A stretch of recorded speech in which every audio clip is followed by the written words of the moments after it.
সুপ্রিয় দর্শক, হক green world চ্যানেলে আপনাদের জানাই স্বাগত। থাম্বনেল এবং টাইটেল দেখে বুঝে গেছেন কোন গাছের ভিডিও করছি। হ্যাঁ, ঠিকই ধরেছেন, এটি হচ্ছে ড্রেসিনা। ড্রেসিনা খুবই সহজলভ্য গাছ এবং প্রায় বিনা পরিচর্যায় এটা বড় হতে থাকে। আমরা খুব একটা এর ভ্রুক্ষেপ করি না, একবার বসিয়ে দিলেই ব্যাস। খুব একটা খাবার রিকোয়ার করে না, বিশেষ কোনো মাটির প্রয়োজন পড়ে না, এটা স্বাভাবিক।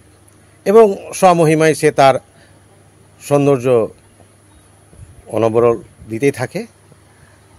আর গাছের খুব একটা যে রোগ পোকা লাগে তাও আমি দেখিনি কোনো দিন। তবে একটুখানি জল বেশি হলে বা একটু জল কম হলে গাছের পাতাগুলো বেশি ঝরে যায়, ওপরটা সৌন্দর্য একটুখানি হারিয়ে যায়। তবে এই গাছের যে পাতাগুলো দেখছেন, মাঝখানে একটা সাদা বর্ডার, তার উপরে দু সাইডে আছে সবুজ এবং একেবারে কিনারাগুলো পিঙ্ক কালার রয়েছে। এটাই তার একটা পাতার বৈশিষ্ট্য এবং গঠনশৈলী। এর জন্যই আমরা একে পছন্দ করে থাকি। আর এটা যতটা ঝাঁকালো হয়ে থাকবে, বুশি হয়ে থাকবে, ততটাই দেখতে ভালো লাগে। তো অনেকেই কিন্তু এটাকে বুশি করে না, আমি অবশ্য চেষ্টা করছি। বুশি আমি আপনাদের দেখাচ্ছি, ছোট্ট একটা ভিডিও, 3-4 মিনিটের ভিডিও, স্কিপ করার প্রয়োজন আছে বলে মনে করছি না। তো যাই হোক, গাছকে নিয়ে তো আমি বিভিন্ন রকম চেষ্টা করি এর আলাদা কোনো রূপ দেওয়া যায় কি না, আলাদা কোনো লুক দিলে তার একটা সৌন্দর্য বৃদ্ধি পায়। অনেক সময় আমরা ফেল হয়ে যাই, অনেক সময় সাকসেস হয়, সেটা স্বাভাবিক। তো আজকে একটা নতুন জিনিস দেখাচ্ছি আপনাদের এই ড্রেসিনা গাছের উপরে, সেটা একটু চলুন দেখা যাক। তো গাছটিকে দেখুন, গাছটি কিন্তু বয়স ভালো হয়েছে, আমার কাছে প্রায় 3 বছরের অধিক। গাছটা অনেকটাই লম্বা হয়েছিল, কিন্তু আমি এটাকে কেটে দিয়েছিলাম, কেটে দিয়ে এর চারা তৈরি করেছি। সেটা চারাটাও দেখাচ্ছি, এর শাখা কাটিং থেকে চারা তৈরি করা যায়। তবে তলার দিকে কিন্তু কেউ এভাবে আপনাদের দেখাননি।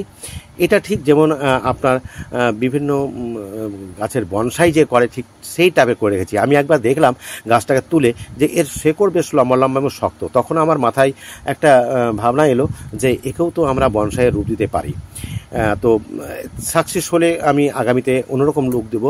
তো আমি মনে হয় সাকসেসের দিকেই যাচ্ছি। কারণ হচ্ছে এখানে এর যে রুটগুলো রয়েছে, এই রুটটা ঠিক আছে, এই রুটটা কিন্তু পচন হয়েছে, এই রুটটা কোনো দুর্বল হয়েছে, দেখতেই পাচ্ছেন। কিন্তু এখান থেকে আবার এরিয়াল রুটগুলো বেরোচ্ছে। এই এরিয়াল রুটগুলো যখন মাটির ভিতরে ঢুকে যাবে, তখন কিন্তু এই কাঠামোটা বেশ শক্ত হয়ে যাবে। আর কাঠামো শক্ত হয়ে গেলেই কিন্তু এর নতুন একটা লুক আমি নিয়ে আসবো। একটু দেরি হবে, কারণ একটা গাছকে বনসাইয়ের রূপ দিতে মোটামুটি 5 থেকে 10 বছর পর্যন্ত সময় লেগে যায় কিছু কিছু গাছের ক্ষেত্রে। তো আমার মনে হচ্ছে এটা একটু দীর্ঘমেয়াদী প্রজেক্ট। তো এখানে দেখছেন শাখা রুটগুলো রয়েছে। তো এই সম্বন্ধে যারা একটু কম আমি তো কম বুঝি, আবার অনেকে আমার ভিউয়ার্স আছে যে তারা কম বোঝে, তাদের ব্যাপারটা হয়তো খুব একটা আনন্দ পাবেন না। তো আমাকে কি করতে হবে, যেগুলো একটু নষ্ট হয়ে গেছে সেই রুটগুলো যদি কেটে দেওয়া যায়, তাহলে তার পাশ থেকে হয়তো এরিয়াল রুটগুলো বেরোতে সুবিধা হবে। যেমন এই রুটটাও নষ্ট হয়েছে, দেখতেই পাচ্ছেন নষ্ট হয়েছে। তো এটাকে আমি আলাদা করে দিচ্ছি, আর এটাও আমি একটু আলাদা করে দিচ্ছি, এটুকু আলাদা, এটাও করে দিলাম, কারণ এটাও নষ্ট হয়ে গেছে, আর কিছু নষ্ট হয়নি। এবার বাকি রুটগুলো কিন্তু এগুলো, এই যে দেখতে পাচ্ছেন এই রুটগুলো কিন্তু এরিয়ার রুটগুলো বেরিয়ে এবার মাটির ভেতরে গেলে শক্ত হয়ে যাবে। তো এই জন্য একটু খাবার দেবো আমি। আর এখানে খাবার বলতে কিছুই না, জাস্ট হাফ চামচ থেকেও কম কয়েকটি দানা মাত্র ডিএপি দেবো।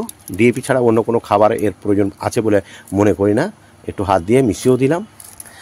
আর জল দেওয়ার প্রয়োজন একটুখানি আছে হয়তো, যেহেতু খাবার দিলাম একটু জলও দিয়ে দিলাম। আচ্ছা, বাস এইটুকুই, আর কোনো কিছু দেখানো আছে বলে মনে হয় না। তো এর শাখা কাটিং ওপর থেকে এখান থেকে কাটা হয়েছিল, কেটে নিয়ে আমি এখানে বসিয়েছি।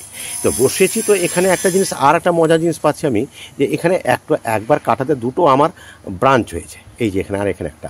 তো এখানে যখন এই গাছটা যখন আমার মাদার গাছটা এই গাছটা যখন সুন্দর হয়ে যাবে, তখন আমি এখানে কেটে দিয়ে এখানে বেশ ঝাঁকালো করে বুশি করবো। তবে সেই ভিডিও দেখতে হলে আমাকে যারা সাবস্ক্রাইব করে রাখবেন এবং আগামীতে এর নতুন লুক দেখতে পাবেন। আশা করি আপনাদের সামান্য হলেও একটা গাছ সম্পর্কে একটা ধারণা দিয়েছি। তবে হ্যাঁ, একটা কথা বলতে ভুলে গেছি, এই গাছটি কিন্তু রোদে রাখলে এর লালচে ভাবটা বেশি থাকবে, আর একটু সেমি শেডে রাখলে কিন্তু একটু সবুজ ভাব থাকবে। একেবারে শেডে রাখবে না, তবে সেমি শেডে এটা থাকতে, বা বারান্দা বা ব্যালকনি গার্ডেনেও রাখতে পারেন আপনি। বাস এতটুকুই। আগামীতে কথা হবে নতুন নতুন তথ্য নিয়ে। ভালো থাকুন, সুস্থ থাকুন, ধন্যবাদ।